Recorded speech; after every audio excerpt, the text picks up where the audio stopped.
7, 8, 9, oke, paham?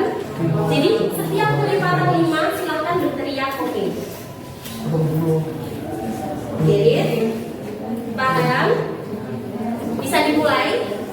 Nanti kalau ada yang salah, kalau yang kelipatan 5 tapi disebutkan, silakan maju ke depan. Fokus semua ya. Ini ketua kelasnya.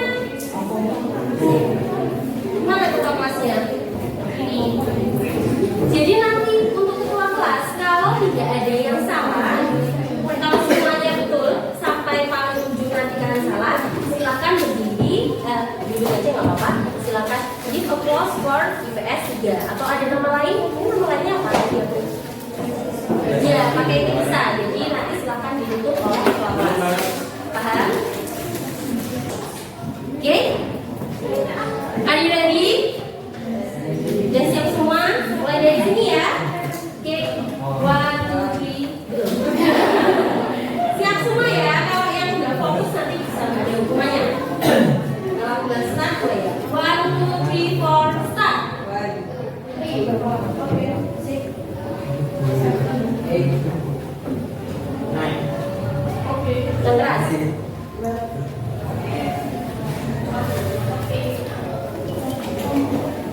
Dengan yang keras. Please don't worry. Iya, kurang keras. Yang keras. 7, 8, 9. Oke.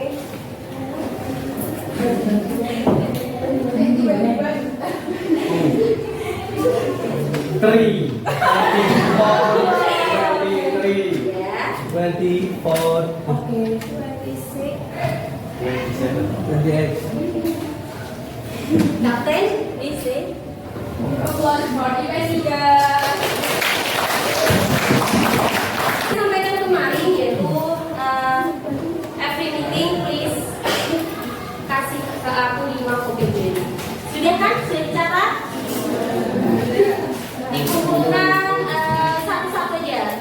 Boleh di kertas boleh, di buku boleh, tidak bisa disobek.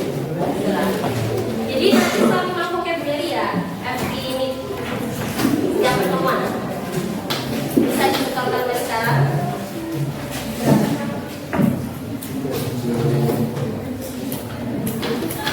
Ini jadi nama.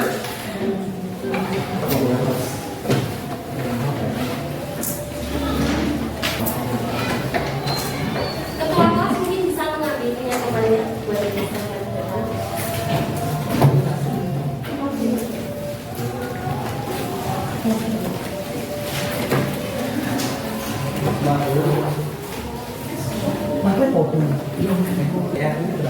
Sambil menunggu temannya, saya absen dulu ya. Ahmad Nur Hasan, Afin Mahmudasari, Anissa Nurlailia, Dian Ferdiana Umi Soleha,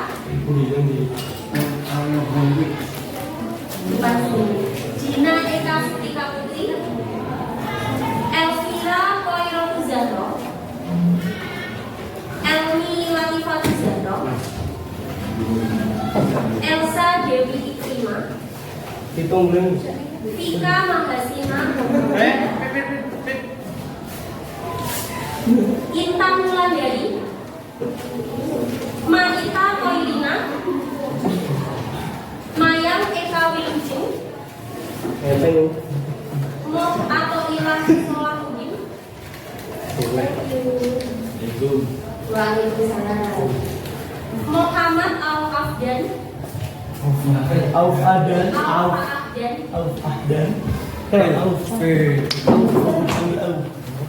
Ini sakit, Auf. Mok Al-Nafari, Muhammad Alvin Kurniawan, Muhammad Hakim Alfa Almani, sakit, Paul yo, Ummu Syafaatul Yuda Aldiwadana, Zulfa Nazirot, Zulfa Uliu. Vocabulary-nya sudah dikumpulkan semua. Kapok we. Penyampah mana?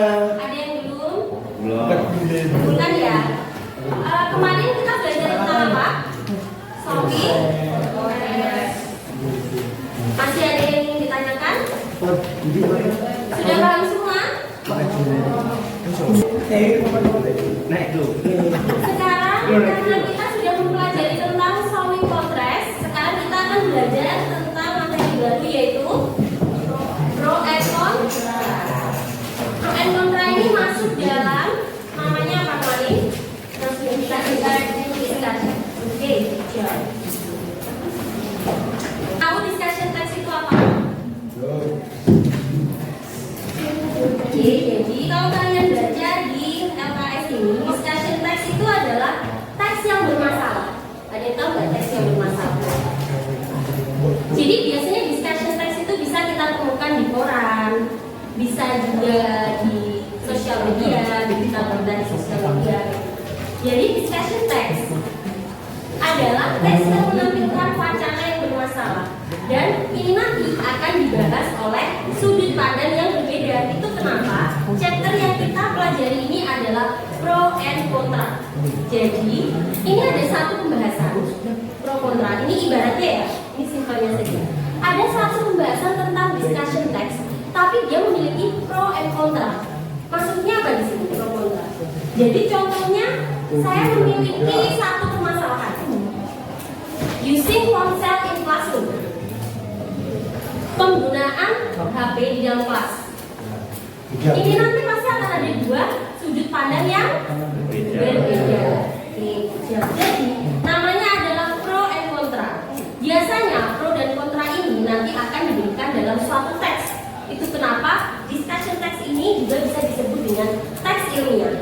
Jadi nanti dalam teks tersebut akan menampilkan sudut pandang yang pro dan kontranya, lalu yang terakhir akan diberi kesimpulan. Oke.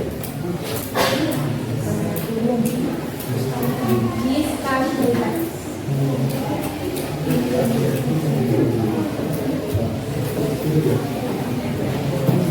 Yang pertama tadi ada sosial function. Jadi social functionnya tadi masih ingat ya, harus menampilkan minimal 2 sudut pandang yang berbeda. 3 sudut pandang yang berbeda juga tidak apa-apa, tapi minimal at least ada 2 sudut pandang yang berbeda. Ini kelaparan juga nama aku pada pemburi mau tampilan ya marah dia.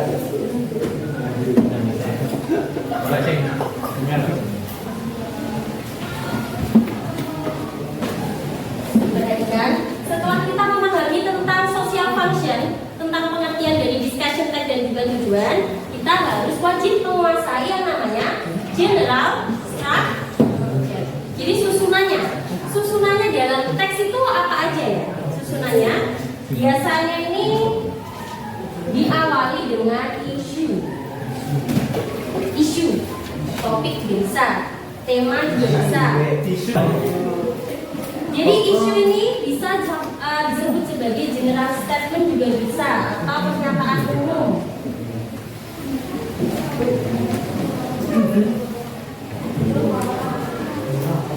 Pernyataan umum atau yang lebih simpel itu latar belakang. Jadi latar belakang yang akan dibahas itu apa sih? Itu biasanya disebutkan di isu. Jadi kalau kalian menyusun yang namanya discussion text, itu diawali dengan ini dulu ya, diperhatikan. Isu atau bisa disebut general statement atau latar belakang. Topik apa yang ingin kalian bahas? Nah, yang penting itu ini. Yang kedua, ada yang namanya argumen. Untuk teks discussion itu ada yang disebut dengan for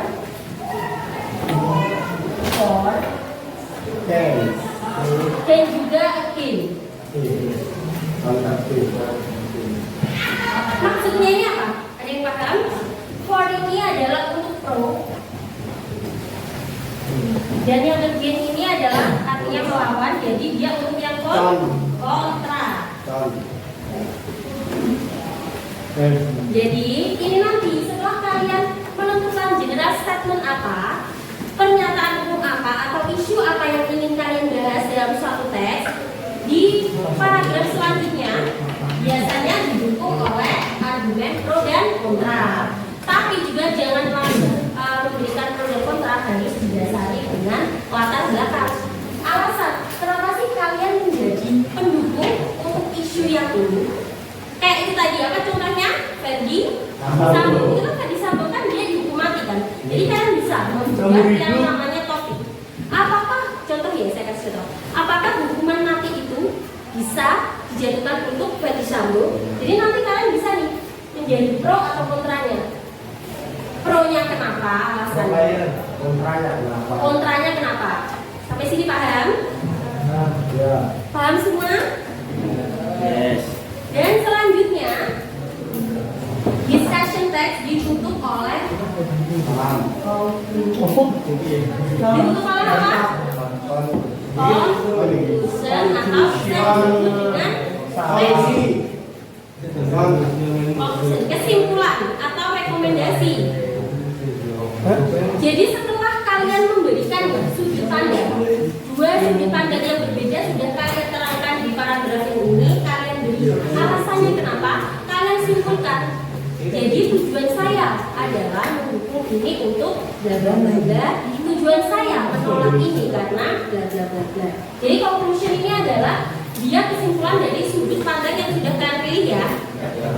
Sampai sini paham. Jadi kalau kalian pro, ya sudah kalian simpulkan di conclusion.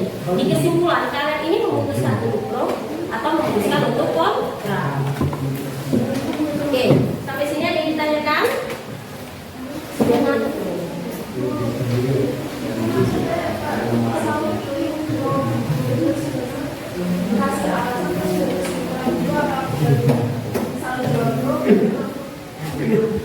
Itu nanti bisa dijadikan contohnya kayak gini.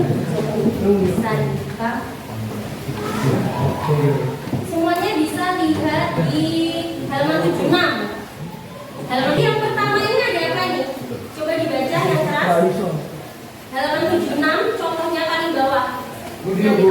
Sampel. Kan, halaman 76. Yang paling atas itu ada judul, title itu bisa disebut juga dengan isu.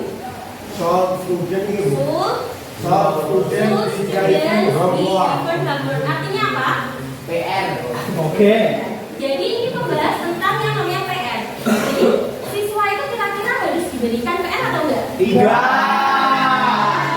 Ini kan sudah tanggap semua ya. Jadi ini bisa dijadikan yang namanya suatu diskusi. Kontra. Dan diskusinya itu dimasukkan ke dalam teks isunya. Terus ini isunya. Perhatikan. Isu ini apa tadi isu? Latar. Bisa dibaca. The question about hammer is only debate. Ini tuh panas yang dibaca. Banyak orang yang antara setuju dan tidak. Kelas ini pasti setuju semua ya. Pasti setuju semua kan? Sampai sini paham. Jadi isu dulu dituliskan latar belakangnya apa. Kemudian baru ada yang namanya argumen. Kalian bisa perhatikan. Ini ada argumen pro dan argumen kontra. Dan untuk menulisan argumen itu kan juga harus memberikan alasan kenapa sih saya setuju dengan ini. Alasannya kenapa? Dia bisa juga. Alasannya itu kenapa? Some teacher and parents argue that it's important to find out whether children can work on their own without support from the teacher. Sampai sini kalian bisa perhatikan. Ini kan argumen for. Argumen for untuk apa tadi? Setuju. Jadi dia di dalam teksnya ini memberikan alasan kenapa sih yaitu setuju dengan adanya PR untuk rumah. Jadi bisa disebutkan. They say that the evening is good time for children. Nah ini udah disebutkan nih. Waktu sore hari ini sangat cocok untuk murid belajar setelah dari sekolah. Dan kalian setuju atau enggak?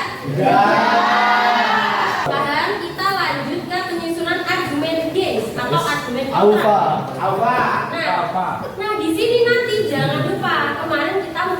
dibutuhkan yang namanya apa? Showing contrast. Jadi showing contrast ini masih bisa digunakan dalam discussion text ya. Contohnya apa ini? Ini dibuka oleh on the other. Ini salah satu Waka. kontras konjang. Jadi dia menunjukkan yang kontras dari paragraf di atasnya. On the other hand, the parent and teacher who believe is fundamentally unfair to force children to homework. Jadi dia menekankan kalau di paragraf selanjutnya itu dia ada beberapa orang yang tidak setuju akan pemberian PR untuk para siswanya. Jadi dia memberikan alasan-alasannya. They argue that children spend an enormous amount of time at school that they should be able to learn all they need to know during the school day. Jadi dia itu memberikan alasan kalau jumlah waktu yang besar untuk siswa itu tidak baik untuk pembelajarannya. Dalam paragraf yang kontra ini disebutkan, they point out that many children who are not academically minded often excel at non-academic out of school activity. Dia menekankan kalau Urfa, kamu menerangkan. Bukan bu. Tahu paling lo mukul-mukul. Jadi diperhatikan, dia menekankan nih untuk kontranya. Kenapa? Karena menurut dia, siswa yang tidak bagus dalam akademik sekolah, dia biasanya unggul dalam non-akademik. Nah, untuk itu, setelah kalian menyusun pro dan kontra disusun secara baik, alasannya disusun secara baik, teksnya itu tadi ditutup oleh conclusion atau bisa disebut dengan recommendation. Jadi kalian bisa melihat ini on balance. I think that homework is good idea. Jadi penulis ini menurutnya kalau tugas sekolah itu termasuk ide yang bagus.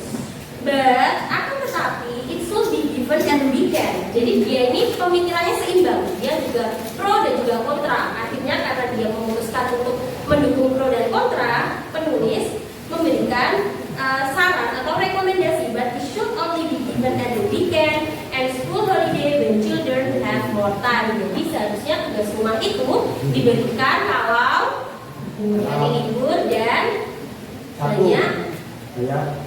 banyak waktu senggang ya. Sampai sini paham?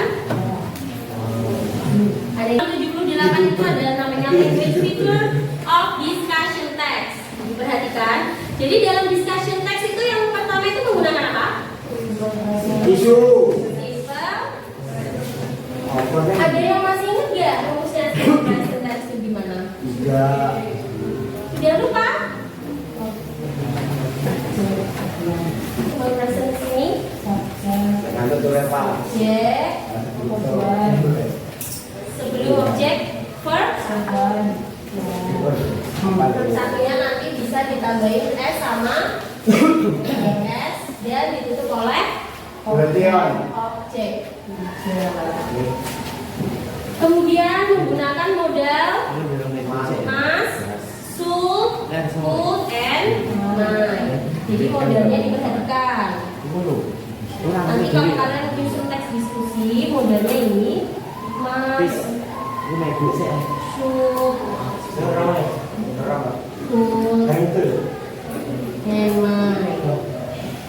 nah ini yang kita pelajari minggu lalu juga sangat bermanfaat, yaitu menggunakan konstruktif, editif atau kalimat-kalimat tambahan kita yang kayak tadi kayak menunjukkan kontras.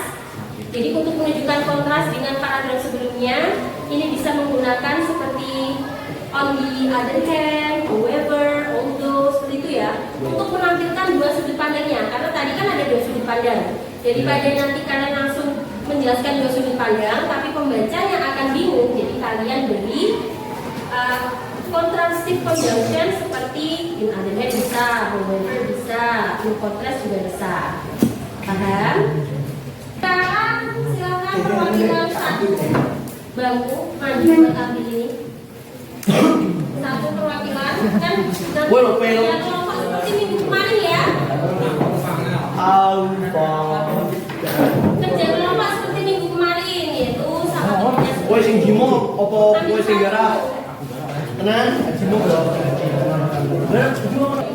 Yang dulu paham sama yang pertama. Ini Miss, apa? Udah baca. Tanya artinya, Bu. Baca. Waduh, Nanti itu memiliki efek pada siswa. Loh. Setuju atau tidak? Tujuh murawe, Kak. Semuanya sudah paham tema masing-masing ya? Ya. Isunya sudah paham semua. Sekarang saya beri rules-nya. Jadi rules mengerjakannya adalah kalian nanti sama temennya harus beda. Kalian memutuskan yang jadi pro siapa, yang jadi kontra siapa. Pro, kontra. Kan ini dia, diperhatikan semua diperhatikan. Jadi nanti kalian tuh nggak usah berpacu pada buku teks yang ini. Jadi kalian susun pakai bahasa Indonesia yang dulu sesuai dengan maksudnya sesuai dengan pendapat kalian. Kira-kira dengan tema yang kalian dapat itu kalian tuh pro atau kontra. Kalau bahasa Indonesia dulu gimana? Tapi kalau sudah disuruh bahasa Indonesia pakai di bahasa Inggris. Ya, nanti tak bantu nggak apa-apa kan doa kamu semua. Kamu, sobrek. Kamu saya Kamu tuh kehujanan tadi. Berhasil dia loh sobrek. Assalamualaikum warahmatullahi wabarakatuh. Hello all, my name is Elvira Meragu Zahra, absent number 6. And my name is Elsa Dewi Iklima, and number 8. Ya betul ya. Homeschooling.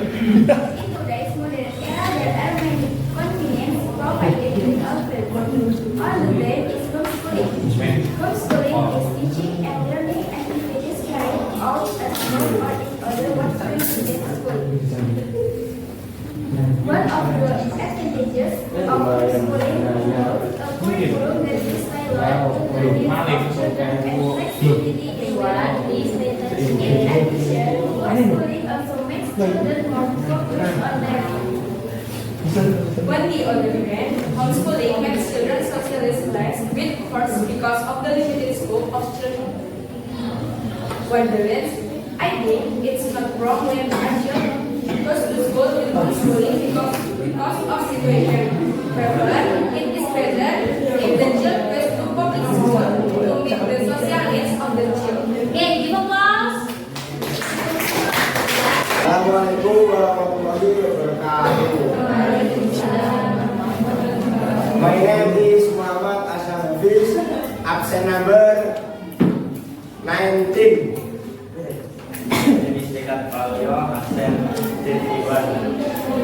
Discussion explain that sitting in the back affects student, but there are people who think that sitting behind has an effect on student, and there are also those who think that sitting behind does not affect student. Yes, because many students sitting behind do not understand what the teacher has conveyed, and other students by teaching No, because many students who sit behind actually understand that the teacher left side and it depends on the student who occupies that seat. so students who easily understand or understand the front is by students who do not understand or difficult to understand. Oke, diperhatikan dulu ya. Sekarang ini kelasnya saya mau membagi 8 kelompok. Jadi berhitung 1 sampai 8 ya. 1, 2, 3, 4, 5, 6, 7, 8. Nanti 1, 2, 3 lagi ya. Sekarang mungkin kita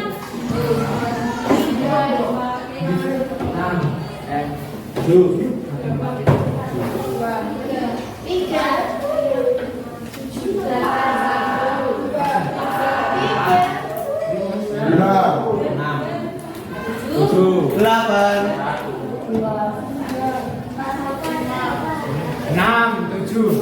Oke, silakan berkelompok masing-masing. Maksudnya dicari Itu. Perwakilan kelompok silakan mengisi depan. Tuh. Ini Ayo, yang kelompok satu silakan dicari temennya. Kelompok satu, kelompok dua, cuma kelompok aja nanti tempatnya bisa kita mulai nih. Itu. Yang tujuh langsung ke yang tujuh. Ini satu ya. Ini satu mana? Ini. Ya satu. Itu. Please dari yang sudah waktunya nanti habisnya apa? Jawa ya. Bahasa Jawi. Ayo dari yang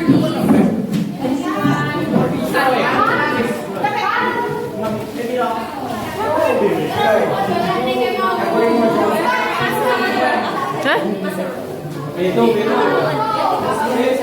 habis ini kelompok satu. Ayo kelompok satu mana?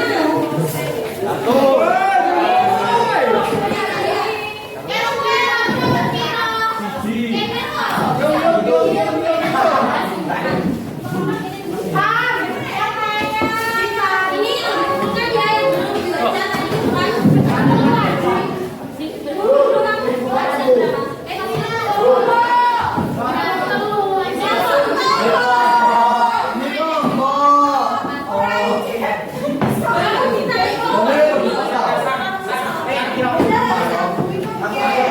Ini kelompoknya ada di depan lo ya. Ayo kelompok kamu kemana? Ya silakan.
Ini yang udah apa? Masa? Yang enam tadi siapa?